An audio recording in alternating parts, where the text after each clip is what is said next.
everybody, it's Gypsy, and today I'm going to show you how I make something called struffoli. The struffoli is something Italians make at Christmas time. The kids love it. I think some people call it honey balls or honey dough balls or something. But anyways, it would probably be best if you had a food processor to make the dough. I don't. So what I'm going to do is I'm going to start out with my Ninja. Then I'm going to put it in a bowl to finish the rest of the, the liquid mixing, the wet mixing. So what I've done is I have put 2 cups of flour in here. So what I want to add next is the rind of a grated orange. So this is about 2 teaspoons.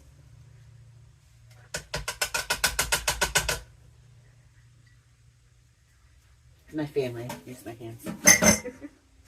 And then grated rind of a lemon. This is approximately, it's between 1 and 2 teaspoons, maybe about a teaspoon and a half.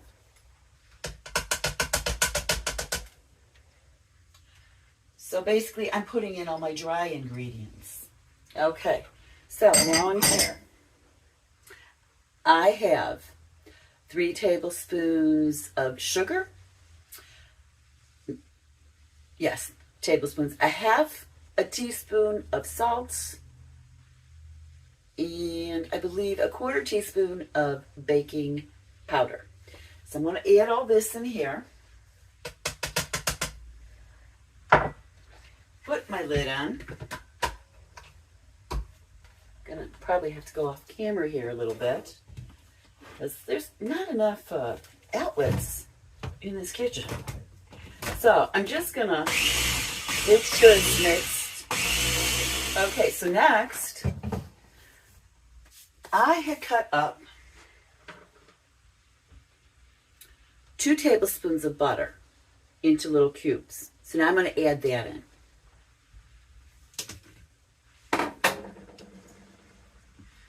Doing it here, it's gonna cut the butter in easier than if you use like 2 butter knives or a pastry blender. It's quicker and easier here, like this. So,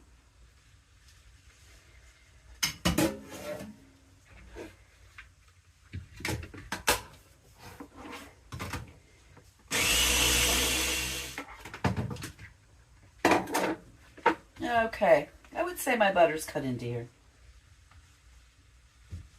So I got my dry ingredients.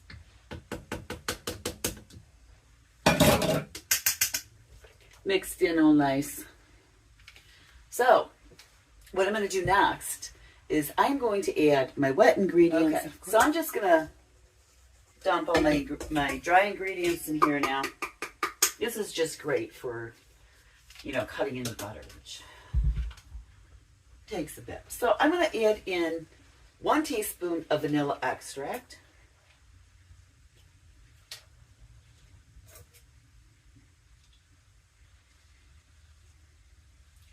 And then you want 3 large eggs.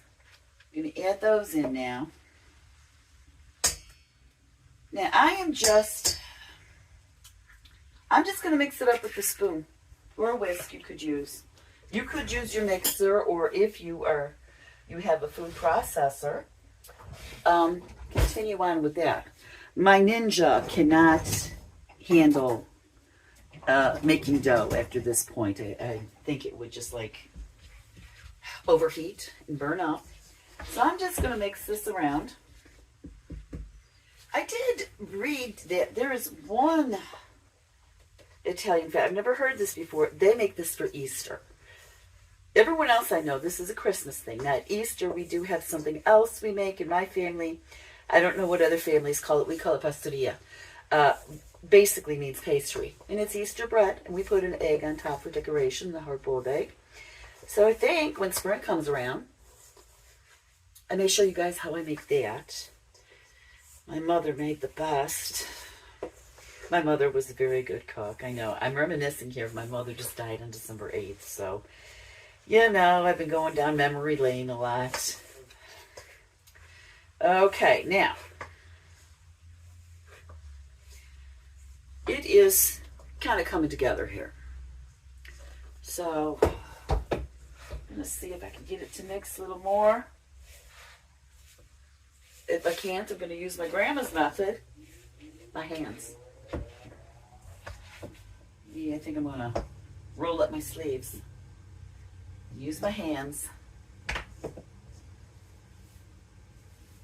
It's 11:11, everyone. It's a spiritual thing. It's a portal gate. You're on the right path somewhere. Maybe it's my grandmother telling me I'm doing it the right way. Mr. Foley. Okay. So, my struffoli looks like that right now. Okay, so now what you want to do, you want to put this in the refrigerator for at least a half an hour. Now, I am going to put this in the refrigerator. I think I'm going to cover it with plastic, maybe. I'm going to put it in the refrigerator. It's going to be in there longer because I have other things. I have to go run an errand or two, and I have other things I need to get going on for the holiday. So, just wait a second. Get back to you later. Don't go anywhere. Okay, so the next part we're doing is we are forming the struffoli. So my dough refrigerated for about 2 hours. I laid out, as you can see, some parchment paper on a baking sheet and I threw a little flour on just to be on the safe side. So then I took my dough, I separated it into 8 pieces. Then you want to roll it out into like a rope about 10 to 12 inches long. Then you take a nice sharp knife. You're going to cut them, oh, I don't know, maybe like a half an inch long, okay? So you're just going to do the whole thing like that. And then, now sometimes when I'm feeling lazy, I will just leave them in these shapes, but I am rolling them into little balls and I'm placing them on my baking sheet with the flour and parchment paper. So that's what we do at this step. Stay tuned. We're going to fry them next. Okay, so now I am frying my little dough balls here. I just put a few cups of canola oil in my pan. Heated it up for about 10-15 minutes. Then I started putting these in. I don't know, these take about, 2 to 4 minutes to get where I like them. And then I take them out. I let them drain on a paper towel. Okay. It's very easy. When I put my new ones, my ones that haven't been cooked in yet, I just put them in here so I don't burn myself. I take a few scoops of these and I place them in my pan. Give it a little stir so they unstick. I like to stir it maybe 2-3 times while they're cooking, just to make sure nothing's sticking together. So, and I do fairly small batches to also prevent them sticking together. So, it's as easy as that. You're just going to fry these until they're all fried, and then we'll move on to the next step. Okay, so the next step is I have in here 3/4 of a cup of honey and a tablespoon of fresh orange juice, which I squeezed from the orange that I grated earlier to put in the dough. So you want to heat this until your orange juice and honey are combined and your honey has gotten kind of watery. So when you get to that point, you want to start adding in your little dough balls. So you want to stir this up to make sure all of your dough balls get coated with the honey mixture. It smells really good.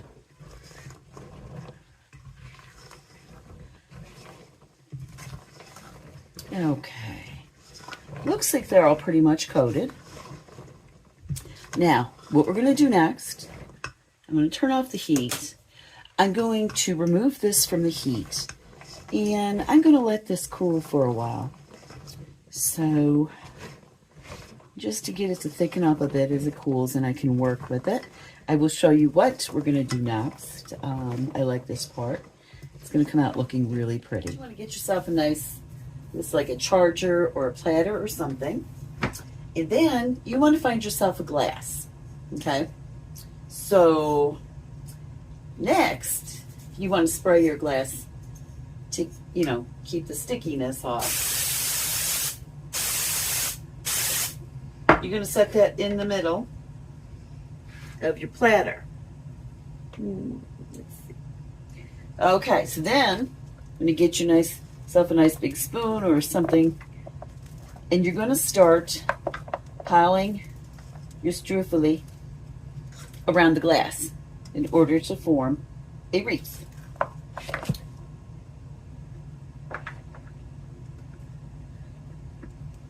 And of course I'm making a big mess. It's just still, maybe it needs to cool more.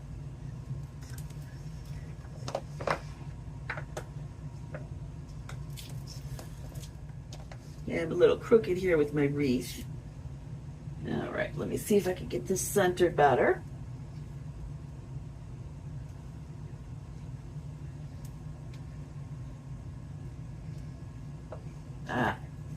Okay.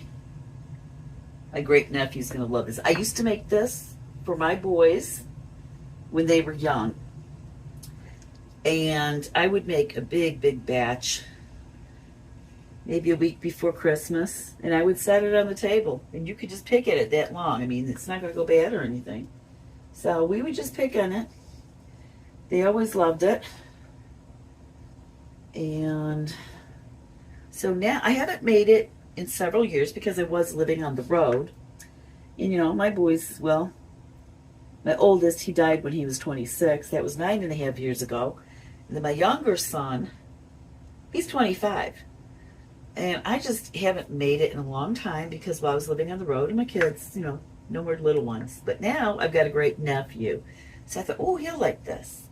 So I've got my struffoli around here. Now, what's next is the fun part.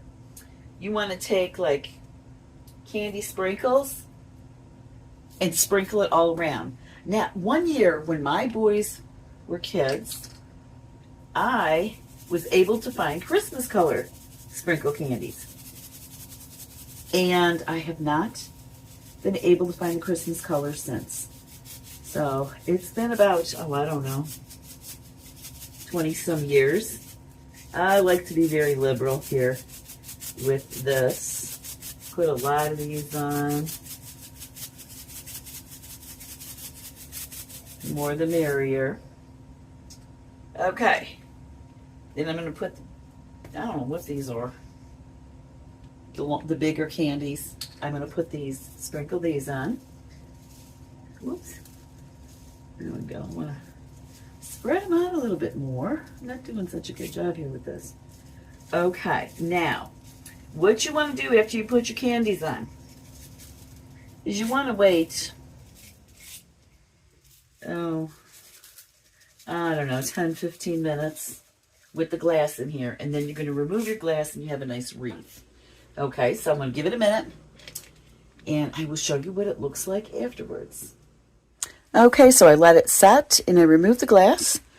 And I think it looks pretty. I do have a puddle of honey in the middle, but I think that'll make for good dipping. And that's how you make struffoli. I'll leave you with that. Blessed be, and make it a joyful one. And you will type blessings and Merry Christmas to everyone.